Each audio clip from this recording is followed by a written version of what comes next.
மனித உடலில் உள்ள ஒவ்வொரு செல்களுக்கும் அந்த செல்களிலால் ஆன தசைகளுக்கும் நரம்பு மண்டலத்திற்கும் எலும்பு மண்டலத்திற்கும் தேவையான சக்தியினை அளித்து உடலில் உள்ள கழிவுகளை வெளியேற்றும் இந்த இரத்த நாளத்தில் பாதிப்பு ஏற்படுத்தாமல் நாம் பாதுகாத்தால் நாம் எந்த உடல் உறுப்பையும் இழக்க வேண்டியது இருக்காது.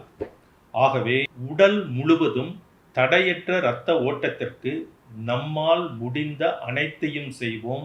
உடல் உறுப்பு இழப்பினை தடுப்போம்.